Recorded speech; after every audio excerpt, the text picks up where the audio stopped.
නාගපාසානම් ගැන ඔයාලා මීට කලින් අහලා තිබුණාද? ඉතින් අද වීඩියෝ එකෙන් ඔයාලගේ දැනුමට එකතු කරන්න යන්නේ මේ නාගපාසානම් කියන්නේ මොනවද කියලා. නාගපාසානම් කියන්නේ මේ දුර්ලභ ඖෂධීය පාෂාණ විශේෂයක්. විශේෂයෙන්ම මේ සර්ප විදගමේදී ආයුර්වේද වෛද්‍ය විද්‍යාවේ සහ අපේ පෞරාණික වෛද්‍යවරු විශේෂයෙන්ම සර්ප විෂට වෙදකම් කරන වෛද්‍යවරු විසගල් නිර්මාණය කිරීම සඳහා භාවිතා කරන පාෂාණ ඖෂධීය පාෂාණ විශේෂයක් තමයි මේ නාගපාසානම් කියලා කියන්නේ. ටිකක් දුඹුරු පැහැයට රතට හුරු තද තැඹිලි පහටට හුරු පාෂාණ විශේෂයක් අධික කියන්නේ අමුතු සුවඳක් එනවා. ඒ කියන්නේ මම ඔයාලට පෙන්නන්නම් මන් ළඟ තියෙනවා. මේ කියන්නේ නාගපාසානම් කියන්නේ මේ විද්‍යාවක්වත් ගොතපු කතාවක්වත් නෙමෙයි. සිංහල බෙහෙත් බඩු කඩවල් වල මිලදී ගන්න පුළුවන් ටිකක් හිතවත්කමක් තියෙනවා නම් හැම කඩේකම නෑ ටිකක් නිතරම වෙළඳාම් සිද්ධ වෙන ටිකක් විශාල ප්‍රමාණයේ සිංහල බෙහෙත් බඩු කඩේකින් හිතවත්කමක් තියෙනවා නම් නිකන් ගිහිල්ලා ඉල්ලුවර නාගපාෂානම් දෙන්නේ නැහැ. මොකද මේක විස සහිත ඒ කියන්නේ ඖෂධ සඳහා භාවිතා කරන්නේ ඊටාම ස්වල්ප වශයෙන් සහ විස හරණය කළා. ඒකට ක්‍රමවේදයක් තියෙනවා. කියන්නේ ආයුර්වේද වෛද්‍යවරුන්ගේ සහ මේ පුරාණ වෛද්‍යවරුන්ගේ අත්දැකීම් ඇතුව තමයි කළ යුත්තේ. සහ මේක භාවිතා කරන්න යන්නත් එපා. නිකන් අතින් අල්ලන්න යන්නත් එපා. මොකද විස සහිත ද්‍රව්‍යයක් ඖෂධයක් උනාට ඒ කියන්නේ දැන් විසෙන් විස නසනවා කියලා ඔයාලා අහලා ඇතිනේ. ඉතින් විසගල් නිර්මාණය කිරීම සඳහා මේ නාගපාෂානම් භාවිතා කරනවා. මම කලින් වීඩියෝ එක ඔයාලට සඳහන් කරා විසගල නිර්මාණය කිරීමට ගන්න ඖෂධයන් කිහිපයක් ගැන. පොළොන්දත්, නයිදත්, ඒ වගේම ගරුඩ පාෂාණ, ඒ වගේම මේ නාගපාෂානම් මම ඔයාලට පෙන්නන්නම්. මේ ටිකක් මේ නිකන් තැඹිලි පාටට වගේ හුරු දුඹුරු පාට නිකන් ඔයාලට වීඩියෝ එකෙන් පේන්නේ නිකන් අර උළු කැට කෑලි වගේ. මේක සුවඳයි. මේ හරි ප්‍රසන්න සුවඳක් එන්නේ. මේ මට සුවඳ මොන වගේද කියලා ඔයාලට පැහැදිලි කරන්න තේරෙන්නේ නැහැ. ඉතින් මේකේ සාමාන්‍යයෙන් කලඳක් කියලා කියන්නේ ග්‍රෑම් 4.4ක් රුපියල් 500ක් වගේ වෙන්නේ. නමුත් හොඳ හිතවත්කමක් තියෙන හොඳ මේ සිංහල වෛද්‍යවරයෙක් කියන්නේ සිංහල බෙහෙත් බඩු කඩේකින් ගිහිල්ලා නිකන් ඉල්ලුවට දෙන්නේ නැහැ. මොකද විශේෂයිත ද්‍රව්‍යයක් නිසා. ටිකක් දුර දිග ගිය හිතවත්කමක් තියෙනවා නම් නිතර ගනුදෙනු කරන කෙනෙක්ට කියන්නේ මේ අදාළ කාර්යය ගැන කියලා ඉල්ල ගන්න පුළුවන්. මේ මොකද මේ දැන් ගොඩක් අය දැන් නවීන වෛද්‍ය විද්‍යාවේ පරීක්ෂණ වලින් මේ තහවුරුලා තියෙනවා මේකේ විශේෂයිත ද්‍රව්‍ය විශේෂයෙන් බැරලෝහ වර්ග රසදිය ඒ වගේම ඊයම් ඒ වගේ විශේෂයිත ද්‍රව්‍ය අඩංගු වෙලා තියෙන නිසා ගොඩක් භාවිතාව අවදානම් කියලා බටහිර වෛද්‍ය විද්‍යාවේ සඳහන් කරලා තිබ්බට අපේ පෞරාණික වෛද්‍ය විද්‍යාවේ සහ විශේෂයෙන්ම මේ බෝගර් සිද්ධාර් කියලා ඉන්නවා හිටපු ඉන්දියාවේ මේ සම්බන්ධව හිටපු ප්‍රවීණයෙක්.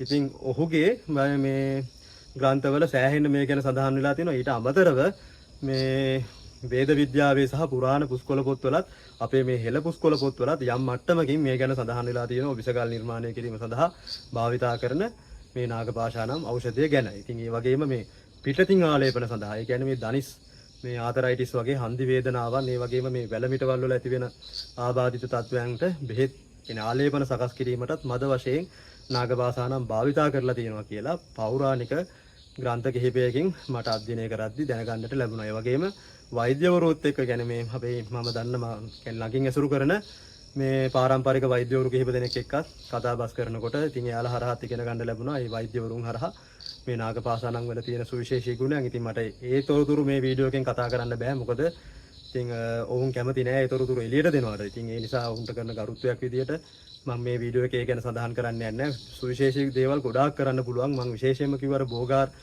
මේ සිද්ධාර් ඇවිල්ලා මේ මුර්ගන් ටෙම්පල් එකේ ඉන්දියාවේ මේ ප්‍රතිමාවකුත් නිර්මාණය කරලා තියෙනවා මේ පාෂානම් 9ක් යොදාගෙන. ඉතින් පාෂානම් 9ක් තියෙනවා මේ වර්ග 9ක්. ඉතින් මම ඉදිරි වීඩියෝ එකේදී මම ඔයාලට සඳහන් කරන්නම් මේ පාෂානම් 9ම ගැන.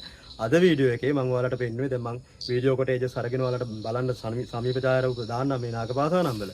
අධික සුවඳයි. කියන්නේ හරිම ප්‍රසන්න සුවඳක් එන්නේ මේ කුඩු කරලා කියන්නේ අර ඇඟේ ආලේප කරන්න හිතන මට්ටමට සුවඳයි. නමුත් විස සහිත ද්‍රව්‍යයක්. අතින් අල්ලන්න යන්න එපා. මේ මොකක් හරි හැන්දකින් හෝ ග්ලව්ස් පාවිච්චි කරලා අල්ලන්න. ඉතින් විසගල් නිර්මාණය කරද්දී වුණත් විසගල නිර්මාණය කරන්න කුඩු කරලා ගුලි හදලා ඒක ඉතා ඉක්මනින් ගුලිය හදලා ඒක සකස් කරලා ඉවරලා හොද්දට මේ පිරිසිදු කාරක දාලා අද්දක සෝදා ගන්න ඕන. මොකද ඒ සඳහා භාවිතා කරන්නේ පොළොන්දත් නයිදත් ටිකක් විශේෂයිත ද්‍රව්‍ය නිසා මේ අනිවාර්යෙන් අද්දක පිරිසිදු කර ගන්න ඕන. මම කලින් වීඩියෝ එකේ විසගල් නිර්මාණය කිරීම සඳහා භාවිතා කරන ඖෂධයන් කිහිපයක් ගැන සඳහන් කරා. විශේෂයෙන්ම ආයුර්පාද එළරු ඒ වගේම ගරුඩ පාෂාණ මේ නාගපාෂානම් එතකොට පොළොන්දත් නයිදත් පිළිබඳව මම මගේ YouTube channel එකේ පල්ලෙහාට ගියොත් ඔයාලට බලා ගන්න පුළුවන්. ඉතින් මට අඩු වෙලා තිබ්බ දෙයක් තමයි මේ අද මට මේ ලබාගත් මම ඒකයි මේ ඔයාලට මේ වීඩියෝ එකෙන් මම හිතනවා බහුතර පිරිසක් දැන් නාගපාසානම් කිව්වහම ගොඩක් අයට දැන් මේ නාගයන් සම්බන්ධව තියෙන ගොඩක් ගොතපු කතා සහ විද්‍යා මේ මතවාද ගොඩාක් දැන් සමාජයේ මේ ගොඩනැගිලා තියෙනවා. දැන් නාගපාසානම් කිව්වම හිතන්න පුළුවන් මේ නාගමාණික්කය එහෙම දෙන්නේ නැහැ. නාගපාසානම් කියලා කියන්නේ ඉන්දියාවේ හැදෙන පොළොවේ හැදෙන පාෂාණයක්. ඒක ඖෂධ සඳහා භාවිතා කරනවා. හොඳම උදාහරණය අපේ භාග්‍යවතුන් වහන්සේට පවා වෙදකම් කරපු ජීවක වෛද්‍යවරයා පවා භාවිතා කරපු බෙහෙතක්. ඉතින් ජීවක වෛද්‍යවරයාට මේ අවසානයේ ගුරුවරයා දෙන්නේ ගිහිල්ලා මේ පරිසරයෙන් බෙහෙතකට ගන්න බැරි ද්‍රව්‍යයක් හොයාගෙන එන්න කියලානේ. ඉතින් හම්බෙන්නේ නැහැ එහෙම. ඒ කියන්නේ මේ සියල්ල කළුගල්, තිරිවානාගල් පවා මේ ඖෂධීය ගුණයන් සහිතයි. කියන්නේ බටහිර වෛද්‍ය විද්‍යාවෙන් නැති වුණත් අපේ හෙළවෙදකම සහ ආයුර්වේද වෛද්‍ය විද්‍යාව සහ මේ හිතා ගන්න බැරි මේ දේවල් කරන්න පුළුවන්. විශේෂයෙන් මේ ගල් උණු කරන්න භාවිතා කරන බෙහෙත් වර්ග ගැන එහෙම මම ඉස්සරහට වීඩියෝ වලින් ඔයාලත් එක්ක බෙදා ගන්නම්. මේ මට පුළුවන් මට්ටමේ ඉඳලා හෙලි කරන්න පුළුවන් දේවල් සහ හෙලි කරන්න බැරි දේවල් තියෙනවා. සමහර වෛද්‍යවරුන් සඳහා ලබාගත් දැනුම මට මෙහෙම ප්‍රසිද්ධියේ එළියට දෙන්න බෑ. මොකද ඔවුන් ඒවට අකමැති නිසා. ඉතින් මම හිතනවා ඔයාලට අද වීඩියෝ එකෙන් සෑහෙන අලුත් දේවල් දැනගන්නට පුළුවන් වෙන්නේ නැති කියලා. ඉදිරියට මාව follow කරලා තියාගන්න මගේ FB page එක. ඒ වගේම හසුන් හිරන්ත මිරිහාගල්ල මගේ YouTube channel එක subscribe කරලා නැත්නම් අනිවාර්යෙන් subscribe කරන්න මේ වගේ අලුත් දේවල් දැනගන්න. මම මේකේ වීඩියෝ footages අරගෙන photos ඔයාලට සමීපව බලා ගන්න දාන්නම්. ඉතින් මේ හරිම සුවඳයි. දැක්කහම මේ කුඩු කරලා මේ ආලේප කරන්න කියන්නේ හරිම ප්‍රසන්න සුවඳක් එන්නේ නාගපාසානම් කියන්නේ. පොළොවේ හැදෙන පාෂාණයක්.